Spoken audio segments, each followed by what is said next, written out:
Testosterone hormone का production तुम्हारी body में कितना ज़्यादा इंपॉर्टेंट है, ये बात तुम्हें भी बहुत अच्छे से पता है, शायद तभी तुम इस वीडियो पे हो। सो इस वीडियो में मैं तुम्हें बताऊंगा कि टेस्टोस्टेरोन को आखिरकार बूस्टअप कैसे किया जाए।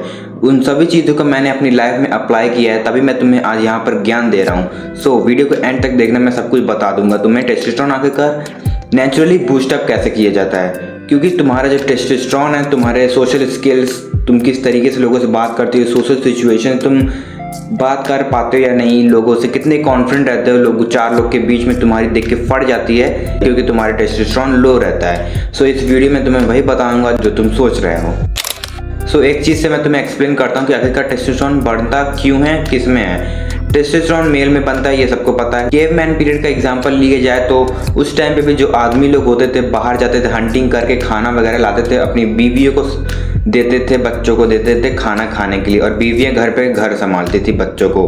तो उस टाइम पे मर्दों पे टेस्टोस्टेरोन था, हमारे में भी टेस्टोस्टेरोन है। तो हमें दिन भर घर में औरतों की तरफ बैठकर ये सब नहीं करना, रील देखना नहीं है, हमें बाहर निकल के लोगों से बात करनी है, पुशअप पुलअप्स वर्कआउट्स करना है। तो बेसिकली मैं ये कहना चाहता हूँ, पूरे दिन एक्टिव रहो, कुछ ना कुछ करते रहो। वर्कआउट कर लिया, उसके बाद बिस्तर पे मत पड़े रहो, फिर भी एक्टिव रहो, चलते रहो। तो नेक्स्ट पॉइंट है विटामिन डी। विटामिन डी एक काफ़ी ज़्यादा इंपॉर्टेंट विटामिन तुम्हारी प्रोडक्शन को लेकर, मतलब तुम्हारे टेस्टोस्टेरोन के प्रोडक्शन को लेकर। सो टेस्टोस्टेरोन और विटामिन डी डायरेक्टली इंटरकनेक्टेड है एक दूसरे से कि आखिरकार टेस्टोस्टेरोन तुम्हारा बूस्ट होगा कि नहीं। क्योंकि विटामिन डी एक काफ़ी ज़्यादा इंपॉर्टेंट चीज़ है जो कि तुम्हें सनलाइट से मिल सकती है, सप्लीमेंट भी होगी, पर मैं कहूँगा कि फक सप्लीमेंट, तुम्हें डायरेक्टली नेचुरल सोर्सेस लेना है। तुम्हें डेली सुबह 10 से 12-1 बजे के बीच में जब एकदम तेज़ धूप हो, शर्ट खोलकर घूमना छत पे, उस दौरान तुम कुछ भी कर सकते हो। मैं तो ये कहूँगा फ़ोन वगैरह सब रखकर शर्ट उतार कर बस घूमो। लोग क्या कह रहे हैं लोग क्या कह रहे हैं वो छोड़ो, तुम बस घूमो, अपनी बॉडी पे ध्यान दो। रिक्वायरमेंट जिस चीज़ की है तुम्हारी बॉडी को, उसको फुलफिल करो छत पर विटामिन डी को लेकर। और थर्ड पॉइंट है स्लीप। तुम्हें एक प्रॉपर स्लीप लेनी है, क्योंकि जब हम लोग सोते हैं हमारी बॉडी, मसल, बोन सब कुछ रिकवर होती है। सबको पता है HGH हार्मोन रिलीज होता है, सब हमारी ओवरऑल बॉडी पार्ट्स रिकवर होते हैं जब हम लोग सोते हैं। तो हम लोग जब सोएंगे नहीं तो टेस्टोस्टेरोन का प्रोडक्शन कैसे होगा?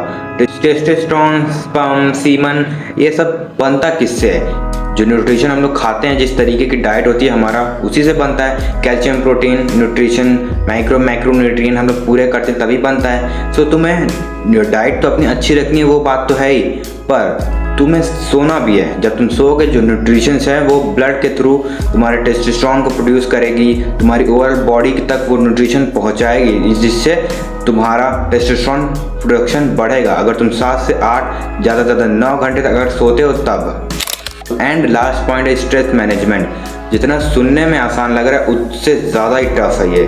मैं तो कहूँगा तुम हर चीज़ कर लोगे, पर स्ट्रेस मैनेजमेंट बहुत ज़्यादा। एंड भाई जो लास्ट पॉइंट है वो है स्ट्रेस मैनेजमेंट। जितना सुनने में आसान लग रहा है उससे भी कहीं ज़्यादा गुना टफ है ये चीज़, क्योंकि ये बहुत लोगों से हो नहीं पाता स्ट्रेस मैनेज। तुम्हें भी पता है, तुम चाहे जितना भी वो कर लो कि हैप्पी रहना है, पर तुम्हें भी पता है कितना मुश्किल होता है। कभी ना कभी ऐसी सिचुएशन आएगी जब तुम क्रोनिक स्ट्रेस, मतलब बहुत ज़्यादा स्ट्रेस लेने ही लगोगे।